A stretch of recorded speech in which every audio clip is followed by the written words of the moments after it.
Amém. Glória a Deus. Lá no ferro velho que eu trabalho, chega muita antiguidade lá. Peça de metal. Minha mãe ama. De vez em quando chega a bandeja de... Parece de prata. Eu não sei se é de prata, não. Se fosse de prata, não estava no ferro velho, né? Mas às vezes chegam umas quinquilharias lá.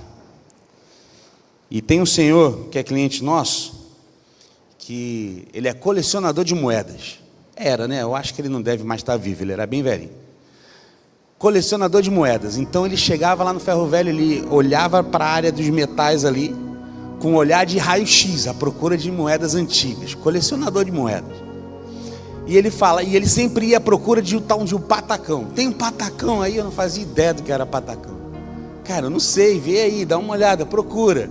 Patacão é uma moeda do tempo do Império. Uma moeda, ela fica preta com facilidade, é uma prata que fica preta bem rápido e tal. E por que o patacão tem muito valor e ele sempre ia atrás do patacão? Porque ela teve uma tiragem muito pequena. Às vezes a gente acha que a moeda mais antiga é que mais tem valor, mas não. Às vezes ela é muito antiga, mas ela teve uma tiragem muito grande, então o valor dela não é tão grande. O que faz ela ser valorizada é a tiragem pequena, porque ela é rara, tem poucas. É antiga, além de ser antiga, teve uma tiragem pequena. Então ele ia atrás do patacão e ele se orgulhava dos 3 patacões que ele tinha. E além dos 3 patacões, uma série de moedas, tanto brasileiras quanto de outros países. Ele organizava tudo numa caixinha, toda flanelada, daquele tipo uma maleta do 007 com trava, com não sei o que. Então tratava aquela maleta com todo carinho. Chegava lá, botava a maleta em cima da mesa, abria a maleta e exibia com orgulho suas moedas mais raras. Contam, isso eu não sei, contam que ele dormia com a maleta embaixo do travesseiro. Eu não acredito nisso, mas contam que ele dormia com a maleta debaixo do travesseiro. Tanto orgulho que ele tinha ali dos seus troféus, daquilo que ele tinha como lucro na sua vida, aquilo que era mais valioso para ele, guardava embaixo do travesseiro. Conta-se também que um dia a casa pegou fogo. E no incêndio, quando ele soube do incêndio, se desesperou. Correu casa dentro, com a casa pegando fogo. Foi direto no quarto. Foi lá embaixo do travesseiro, pegou sua maleta, saiu agarrado com a maleta, ignorou filhos, ignorou esposa, ignorou documentos. Foi direto para a maleta, para poder salvar aquilo que ele tinha de mais precioso na sua vida, que era a sua maleta de moedas antigas e os seus 3 patacões que ele tanto se orgulhava. Saiu todo chamuscado, todo queimado, com a maleta salva, mas aquilo que realmente importava, ignorou completamente. Talvez você escute essa história e pense que é uma história exagerada, ou que esse meu cliente era um grande tolo, né? Se preocupar tanto com uma maleta de moedas de velhas. Mas a verdade é que essa história ela não está tão distante assim da gente.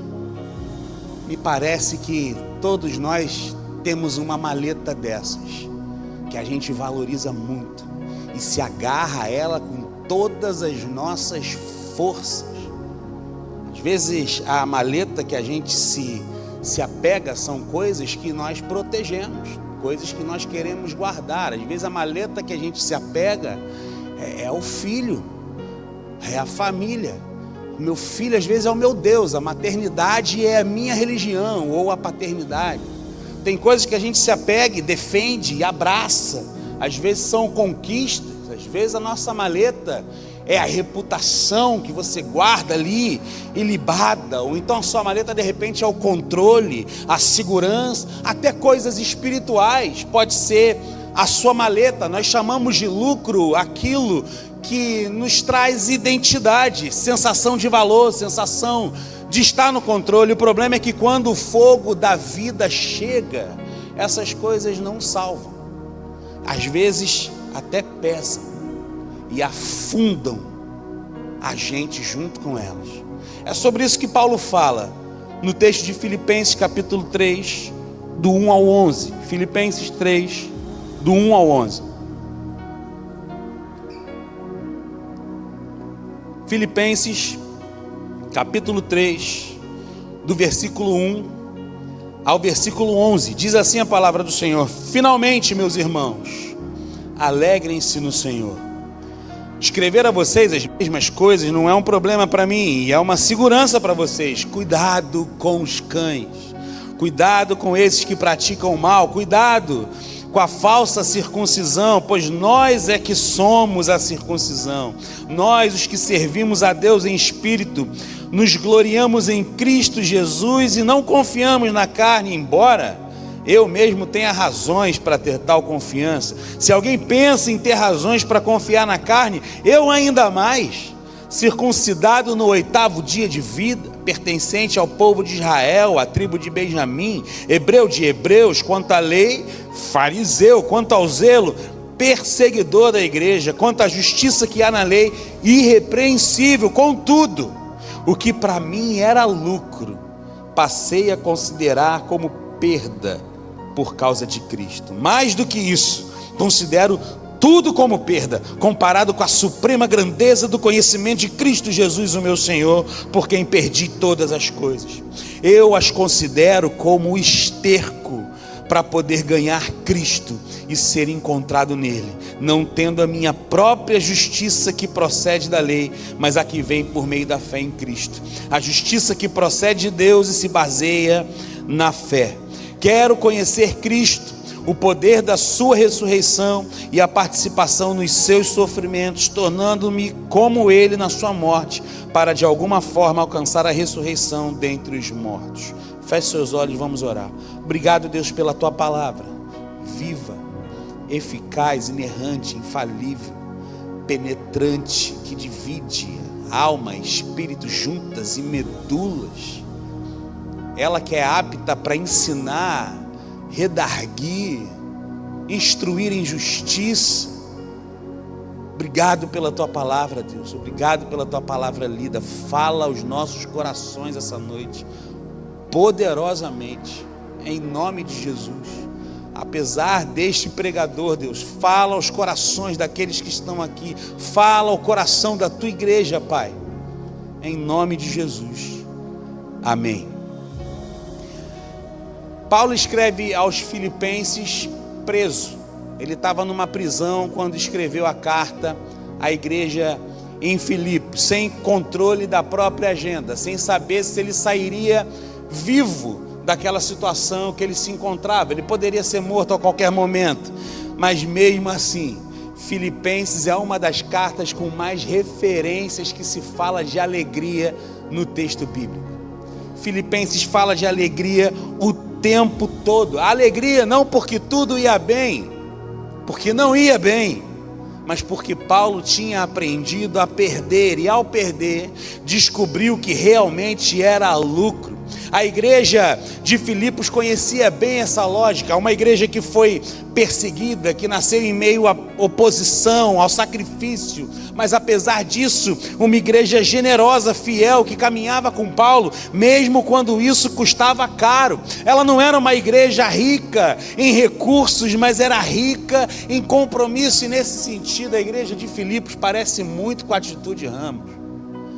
Um povo que talvez em recursos não tenha muita coisa, mas em compromisso com a obra do Senhor tem demais. Para nossa inauguração aconteceu ontem. Tiveram pessoas que vieram para cá e saíram daqui 5 horas da manhã do sábado, para ir para casa, tirar um cochilo e voltar para cá de novo. Teve gente que sequer foi para casa. Deu 5 da manhã, as pessoas foram embora e falaram: não, eu vou dormir aqui.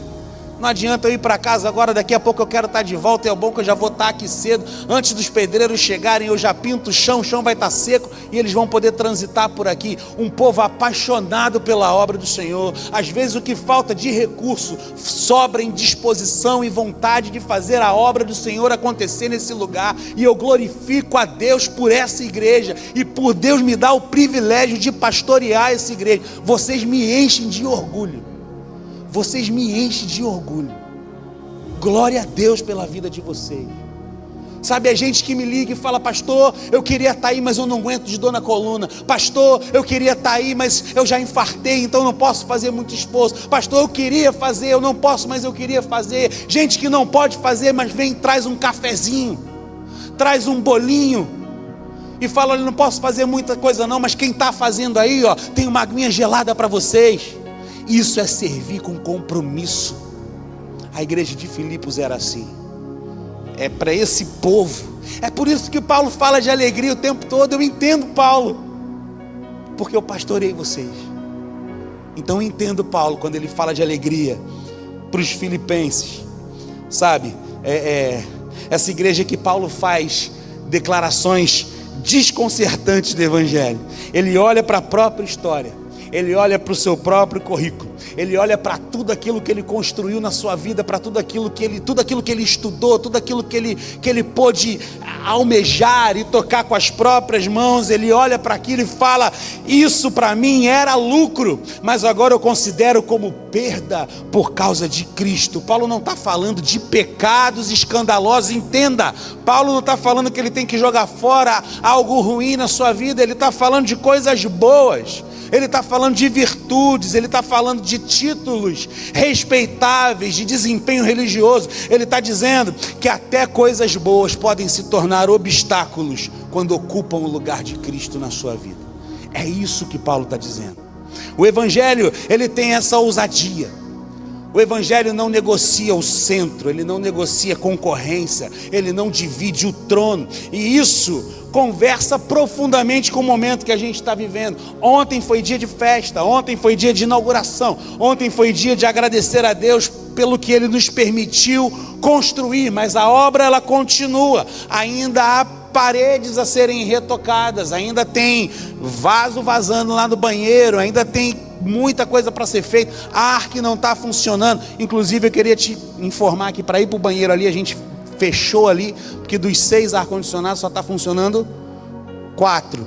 Então, para ir, vocês talvez estejam um pouquinho fresco, mas aqui está calor pra caramba, e não estão todos funcionando. Então a gente tampou ali, que os vidros só chegam amanhã. Então tá sem vida, a gente tampou com TNT, tá feio, me perdoem por isso, mas para tentar segurar um pouco do ar gelado ali. Então, se você for para o banheiro, não abra as 2 portas, abra só a porta do lado de lá, para não ir embora o ar-condicionado. Então tem coisas a ser feitas. A obra continua. Tem detalhes a serem feitos, mas mais do que uma obra estrutural, mais do que uma obra física, existe uma obra ainda maior acontecendo dentro de nós. E é sobre isso que Paulo está dizendo aqui, porque não adianta a gente inaugurar um espaço como a gente inaugurou, se o coração continua fechado. Não adianta celebrar as conquistas se a alma ainda está presa a maletas de moedas com seus patacões dentro, que não salvam nada. Por isso o tema dessa mensagem, ele é muito simples, e que talvez não faça sentido para aqueles que têm Mamon como seu Deus, para aqueles que têm a produtividade como o seu Deus, para quem tem o academicismo como o seu Deus, para quem entende que vitória tem a ver com prosperidade financeira. Quando perder é lucro, é o tema dessa mensagem. Como eu posso ter lucro quando eu perdo? Isso não tem lógica no mercado financeiro. Lucro só é ganho, perda não pode ser lucro. Mas é sobre isso que a gente vai falar hoje, porque o reino de Deus, no reino de Deus, perder não é fracasso, perder é caminho. No reino de Deus, perder não é derrota, é libertação. E ao longo desse texto, Paulo vai mostrar para a gente que perder pode ser o maior ganho da vida. Porque das coisas que esse texto nos ensina, a primeira delas é: perder é lucro quando eu perco a autoconfiança religiosa. Perder é lucro quando eu abro mão do meu currículo espiritual. Perder é lucro quando os dons que Deus me deu não são chancela para que eu seja mais ou menos espiritual do que o outro. No versículo de 1 a 6 do texto que a gente leu, Paulo começa esse trecho fazendo algo que à primeira vista parece perigoso. O que Paulo faz? Ele abre o seu currículo espiritual, ele lista as suas credenciais. Circuncidado ao 8º dia, Paulo se orgulhava. da linhagem de Israel, da tribo de Benjamim, hebreu de hebreus, fariseu quanto à lei, zeloso a ponto de perseguir a igreja, irrepreensível segundo a justiça legal. Traduzindo para os nossos dias, Paulo dizendo: eu fiz tudo certo, eu fui apresentado na igreja quando eu era bebê, eu frequentei escola bíblica dominical, eu sou dizimista fiel, eu lidero célula, eu sou supervisor de célula, eu sou pastor.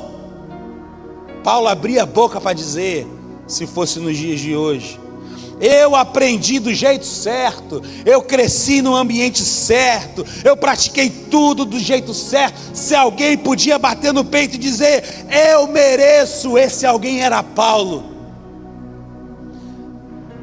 E é aí que mora o perigo, porque a autoconfiança religiosa, ela é sutil, ela não grita, ela não se apresenta como aquele pecado escandaloso. Ó, fulano caiu, tu viu?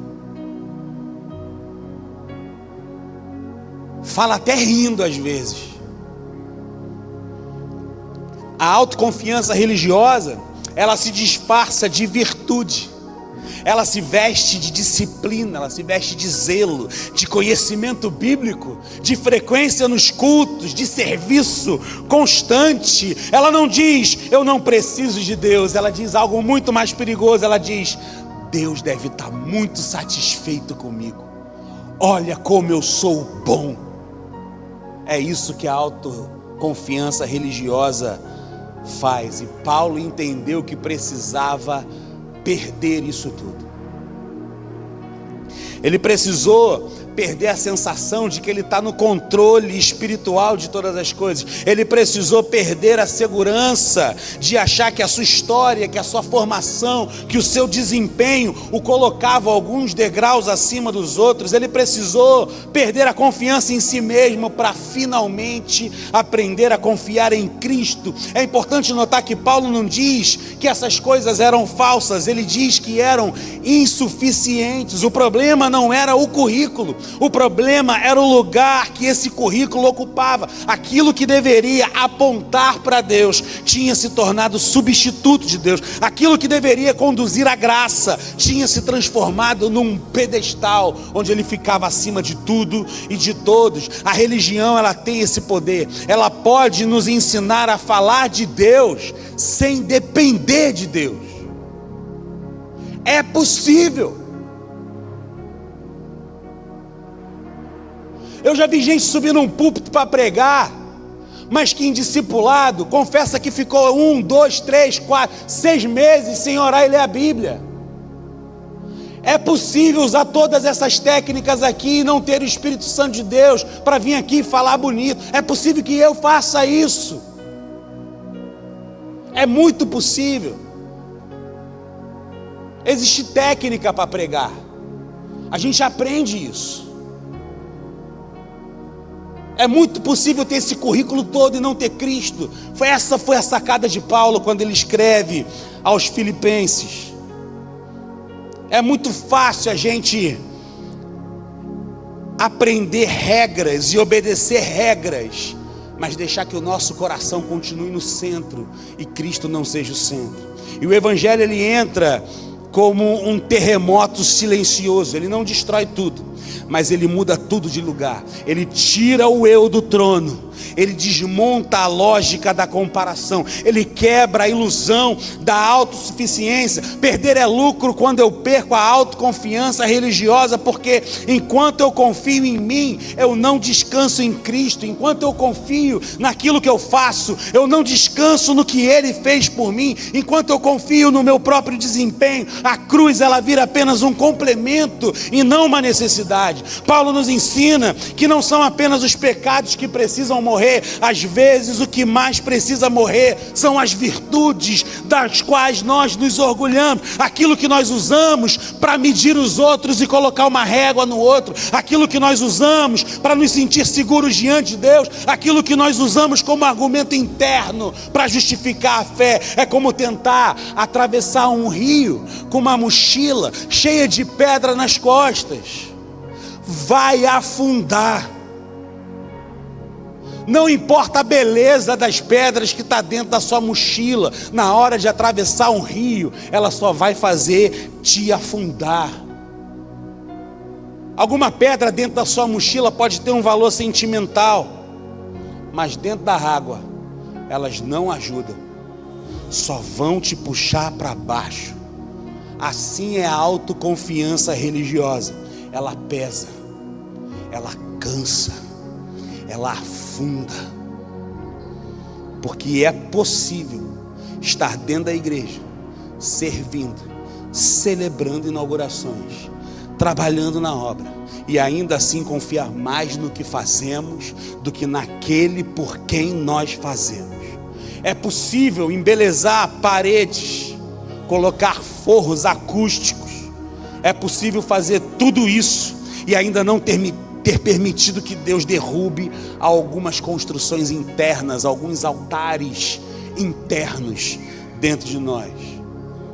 Perder é lucro quando eu deixo cair a máscara de crentão, do crente forte, do crente brabão. Olha como eu faço e aconteço. Eu preciso admitir que preciso da graça todos os dias, todo santo dia. Ah, mas eu fiz tanto ontem, hoje você precisa da graça de novo. A minha vida inteira eu servi ao Senhor, que nem o filho mais velho da parábola do filho pródigo. Amanhã você precisa de novo. Mas eu preguei tão bem, as pessoas aceitaram a Jesus, a minha célula está uma bênção, ela já multiplicou 5 vezes. Amanhã você precisa da graça de novo, e de novo, e de novo, e de novo. A graça sempre, sempre, sempre. Quando eu paro de competir espiritualmente, quando eu deixo de me comparar, quando eu reconheço que tudo que eu tenho, tudo que eu sou, tudo que eu faço, só faz sentido se Cristo estiver no centro e eu dependente da sua graça.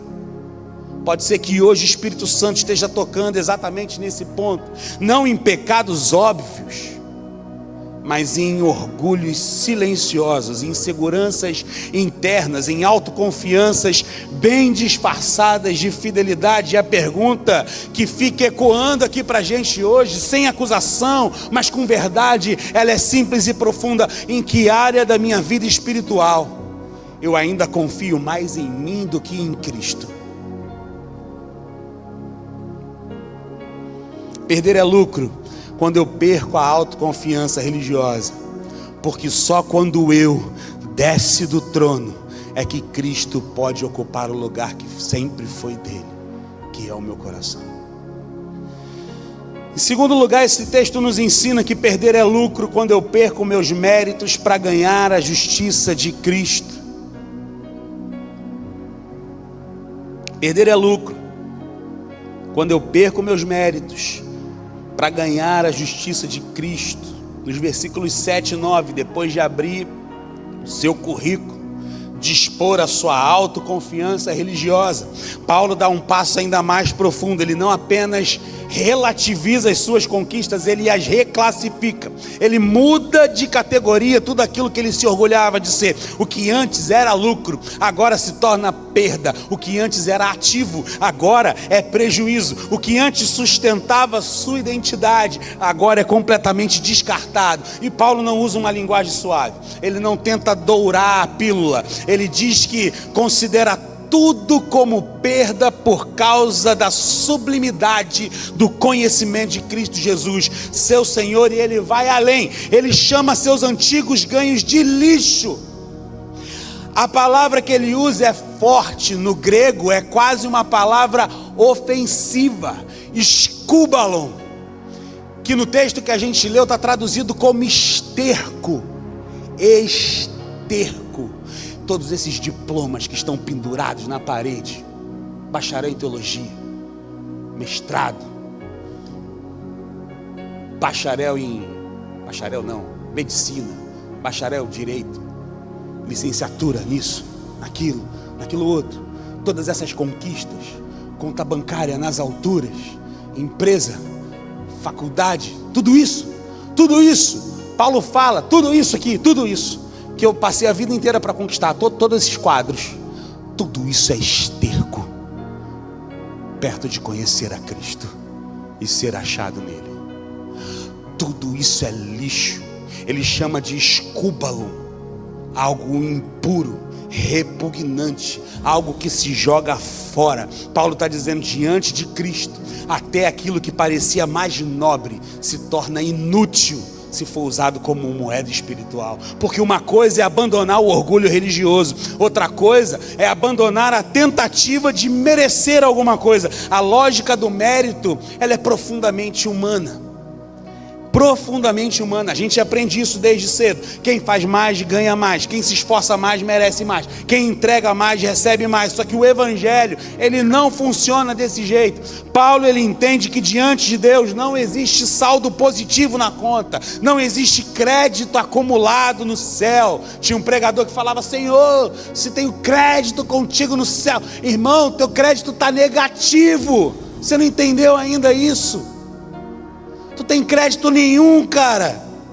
Não existe justiça própria suficiente. Tudo aquilo que ele poderia apresentar como argumento ao seu favor, a conta simplesmente não fecha. A dívida, ela é grande demais. A régua, ela é alta demais. O sarrafo está aqui. A santidade de Deus não negocia.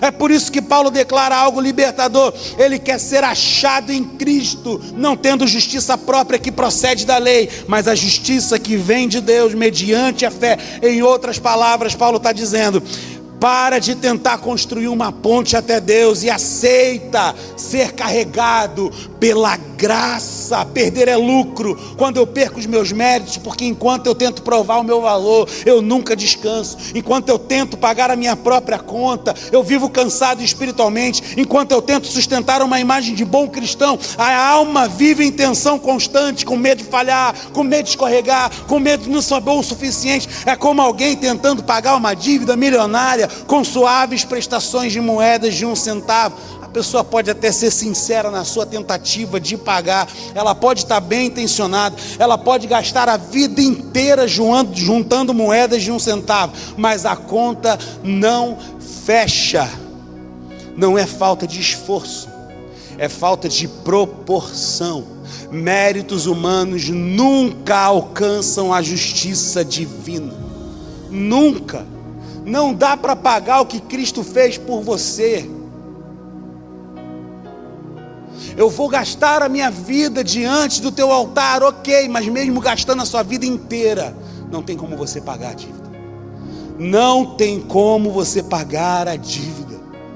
Se tivesse como você pagar a dívida, a gente não precisava do evangelho, porque é aí que o evangelho entra. Não para exigir mais moedas, para você declarar a dívida quitada. Cristo, ele não veio para negociar. Cristo, ele veio para substituir. Ele não veio melhorar a nossa justiça, ele veio nos dar a dele. Na cruz, Jesus assumiu nossa culpa, para que pela fé recebêssemos a sua justiça. Quando alguém é sequestrado, o sequestrador, ele pede para que a família junte um dinheiro e pague o resgate. Nós estávamos sequestrados pelo diabo, pelo inferno, por Satanás, pela nossa própria natureza pecaminosa, chame do que você quiser. Quando ele pede um resgate, não tinha como Jesus pegar um valor e pagar pelo resgate. Ele foi o próprio resgate. Ele se colocou no nosso lugar. No caso do sequestro, para continuar no mesmo exemplo, é como se Cristo falasse assim: liberta ele, e eu fico no lugar dele. É isso que Cristo fez por mim e por você. Você está entendendo isso, irmão? Amém ou não amém? Vocês entenderam isso? Não dá para pagar, é graça. Se desse para pagar, não seria graça. Essa é a graça. Talvez você se escandalize com a graça, mas essa é a graça. Ah, mas ele não merece. É a graça. Mas ele peca muito mais do que eu. É a graça. Eu nasci num lar cristão. Esse cara fez de tudo na vida. Ele está igual a mim? Tá. Ele vai ter consequências diferentes da sua na vida, por coisas da vida mesmo.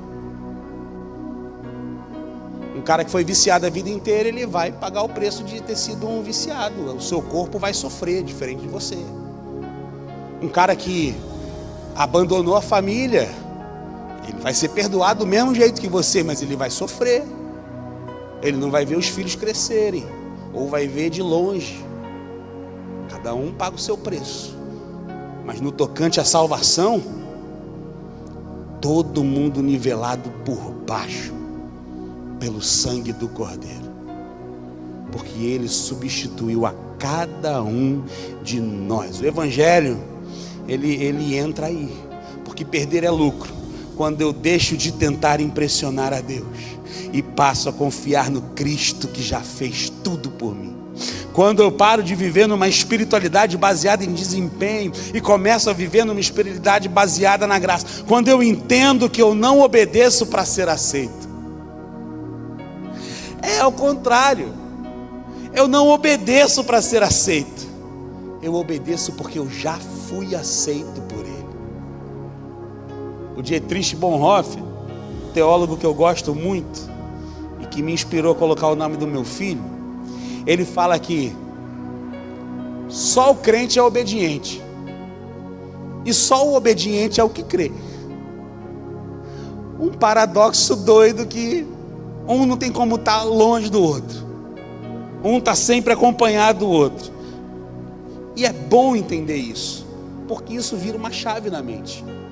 Isso muda o jeito que eu oro, isso muda o jeito como eu sirvo, isso muda a forma como eu lido com as minhas quedas, porque agora eu não corro mais para me esconder quando eu caio, eu corro para a cruz, eu corro para a cruz do Calvário, porque Ele me substituiu na pena que era para mim.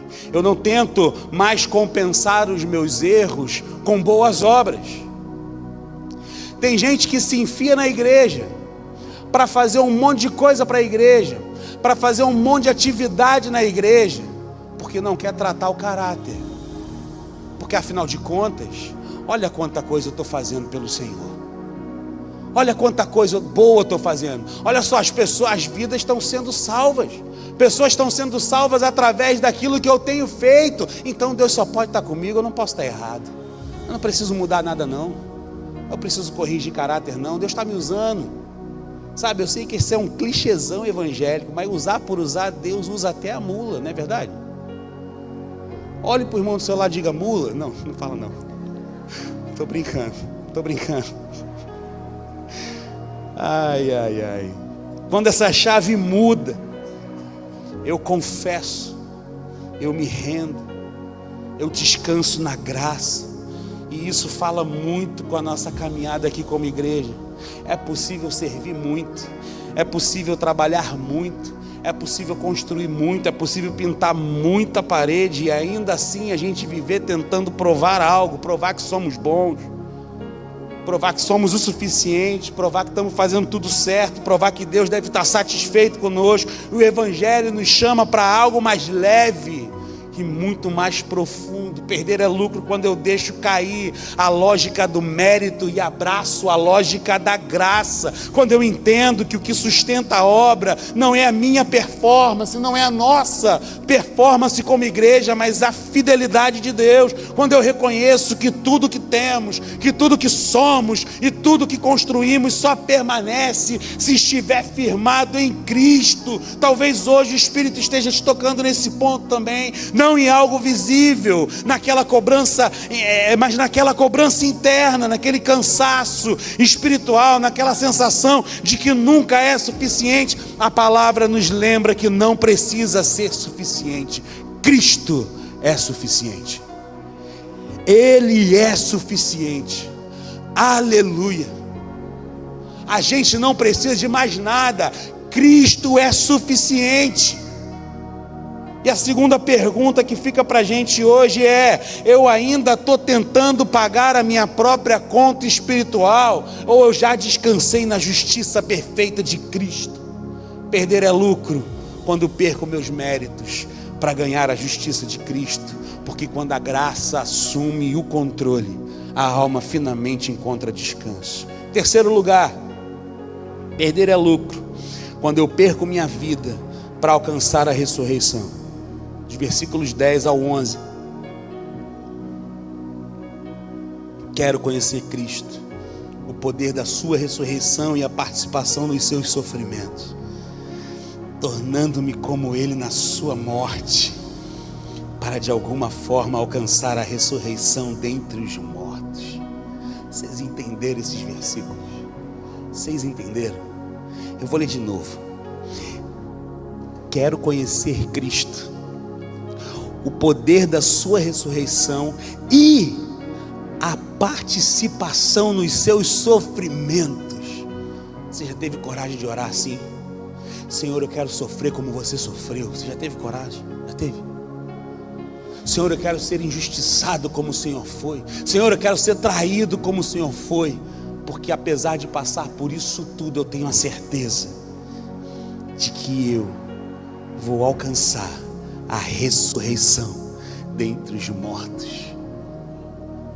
Porque se com Cristo sofremos, com Cristo também ressuscitamos. Aleluia! Depois de perder a autossuficiência religiosa, depois de perder os méritos, Paulo chega ao ponto mais profundo. Aqui ele já não fala mais de currículo, aqui ele já parou de falar de justiça própria, aqui ele fala de desejo, de fome, de propósito. Ele diz: para o conhecer, não conhecer informações sobre Cristo, não conhecer doutrinas apenas, conhecer Cristo, viver Cristo, ser moldado por Cristo. Paulo, ele não quer uma fé confortável, Paulo quer uma fé verdadeira. Ele quer conhecer o poder da ressurreição, mas ele também quer a comunhão dos sofrimentos, porque Paulo entendeu algo que muitas vezes a gente tenta evitar. Não existe ressurreição sem morte, não existe glória sem cruz, não existe vida plena sem entrega total. E aqui o texto começa a pulsar mais forte, porque perder é lucro quando eu perco a minha vida, perder é lucro quando eu deixo de morrer o meu controle, perder é lucro quando eu solto os meus planos, perder é lucro quando eu paro de negociar com Deus e começo a me render.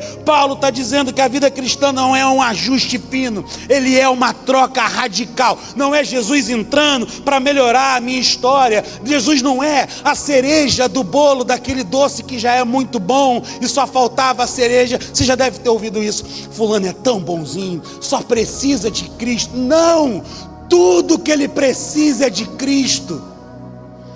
Não só falta Cristo na vida dele, ele precisa de Cristo para toda a sua vida, para transformar a sua vida. Por mais bonzinho que ele seja, ele precisa de metanoia, de mudança de mente, de arrependimento, de Cristo vivendo nele. Cristo não é um plus na sua vida. Você não é o João da Silva e com Jesus você é o João da Silva Mega Plus. Não, é transformação através de Cristo.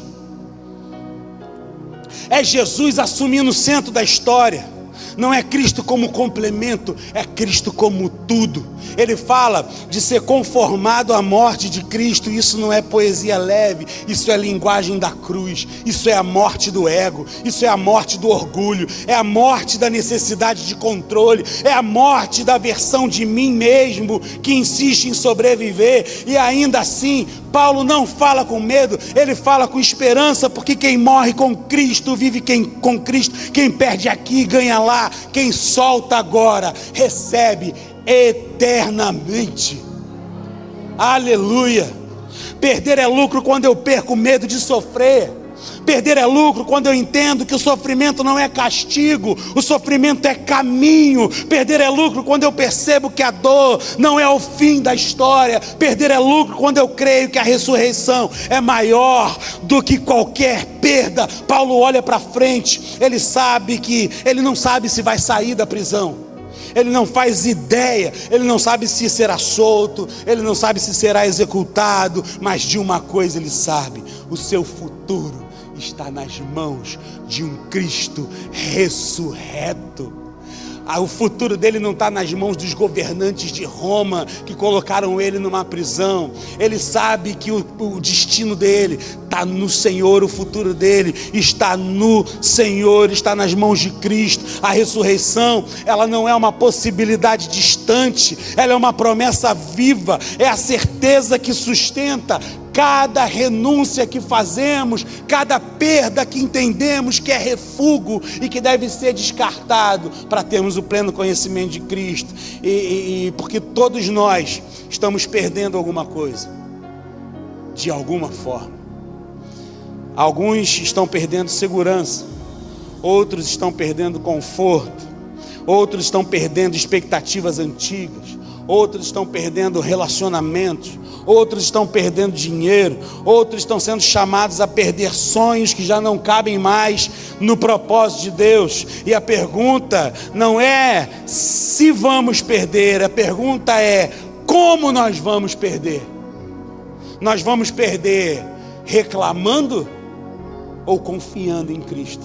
Nós vamos perder resistindo ou nos rendendo aos pés da cruz? Nós vamos perder agarrados ao passado ou caminhando em direção à ressurreição que há em Cristo? Perder é lucro quando eu confio que Deus está construindo algo maior do que eu consigo ver. Perder é lucro quando eu descanso sabendo que a obra não depende só de mim. Perder é lucro quando eu entrego hoje porque creio no amanhã. Perder é lucro quando eu escolho a cruz sabendo que ela nunca é o ponto final, porque Ele vive e eu posso crer no amanhã. Já dizia o antigo hino. Esse é o momento que, se eu soubesse cantar, ia ficar um momento lindo, né? Não, pessoal? Mas eu não sei, Deus não faz, Deus sabe o que faz. Ai, ai. Paulo nos conduz até a beira da decisão, porque no fundo, essa não é uma mensagem sobre perdas externas. É sobre rendição interna. Onde está teu coração? É sobre quem ocupa o centro. É sobre quem governa o coração. É sobre quem define o valor da vida. Ele não acusa, ele convida. O que ainda não morreu em mim? O que ainda resiste? O que ainda insiste em permanecer no trono? Que eu ainda não perdi e que talvez eu precise perder por causa do amor de Cristo por mim. O que eu ainda não perdi? Perder é lucro quando eu perco minha vida para alcançar a ressurreição, porque tudo que morre em Cristo ressuscita com Cristo. Tudo que é entregue nas mãos dele é transformação. Tudo que é perdido por amor a ele se torna vida eterna. E assim o Espírito vai nos preparando para entender que a maior perda possível é nunca ter perdido nada por amor a Cristo. Quem entendeu isso? A maior perda possível é não ter perdido nada por causa de Cristo. Eu estou caminhando para o final, e Paulo nos deixa diante de uma escolha simples, mas muito profunda. Ele não escreve a carta aos Filipenses, ele não escreve esse capítulo 3 de Filipenses como um teólogo distante. Ele aqui está se envolvendo, é uma palavra pastoral, mas ao mesmo tempo cosmológica também, como alguém que abriu a própria vida diante de Deus. Ele não nos entrega uma teoria, não é isso que Paulo está fazendo aqui no capítulo 3. Paulo nos entrega um testemunho. Ele diz com todas as letras que tudo aquilo que um dia ele chamou de lucro, agora ele considera como perda, como lixo, como refúgio, como esterco, por causa de Cristo. E sem perceber, o Espírito Santo vai nos conduzindo no mesmo caminho. No mesmo caminho que ele conduziu Paulo. A gente começou falando de uma maleta velha, com moedas velhas ali dentro. A gente começou falando de coisas que nós seguramos, de seguranças que protegemos, de lucros que parecem indispensáveis. E talvez enquanto a palavra era anunciada, você tenha identificado qual é a sua maleta. Qual é a maleta que você tem se abraçado, que você precisa deixar? O que é aquilo que você segura com força? O que é que você teme perder? O que é que ocupa mais espaço no seu coração do que Cristo?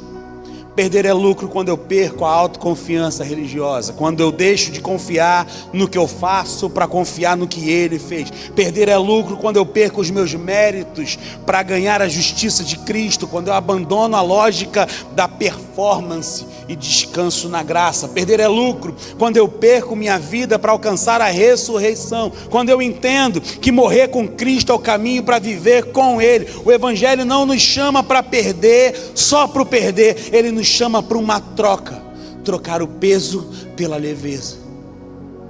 Qual é o peso que você está carregando? Troca o peso pela leveza. Mas você vai ter que deixar alguma coisa. Não tem como trocar o peso pela leveza se você quiser continuar carregando o peso. Troca o controle pela confiança. Dá o controle nas mãos do Senhor. Troca essa ilusão de segurança pela certeza da graça. É a graça que te sustenta. Troca aquilo que não sustenta por aquele que sustenta todas as coisas. Ontem nós celebramos uma inauguração, nós celebramos portas que se abriram, celebramos um espaço que Deus nos confiou, mas hoje o Espírito nos convida a algo ainda mais profundo. Não apenas inaugurar um lugar, mas consagrar corações. Não apenas pintar e embelezar paredes, mas derrubar altares que não deveriam estar de pé. Não apenas avançar na obra visível, mas permitir que Deus continue a obra invisível dentro de cada um de nós, porque a obra de Deus nunca termina na estrutura, ela começa no coração. E talvez hoje o Espírito esteja dizendo a você com muito carinho e com muita verdade: está na hora de soltar, está na hora de perder, está na hora de entregar aquilo que você vem chamando de lucro e tem te impedido de avançar. Está na hora de confiar que nas mãos de Deus nenhuma perda é em vão. Perder é lucro quando Cristo se torna tudo. Perder é lucro quando eu saí do centro. Perder é lucro quando a cruz deixa de ser um símbolo e se torna um caminho. Perder é lucro quando a ressurreição deixa de ser apenas uma doutrina e passa a ser uma esperança viva dentro dos nossos corações. É por isso que agora eu quero te convidar a tomar uma decisão, não uma decisão emocional passageira, mas uma rendição sincera. Se hoje você percebe que precisa entregar algo para Deus, se você entendeu que algo precisa morrer dentro de você, que algo precisa sair do trono, esse é o momento. Não para se expor, não para provar nada, mas para dizer no coração: Cristo, eu abro mão. Cristo, eu confio. Cristo, o maior lucro da minha vida é o Senhor.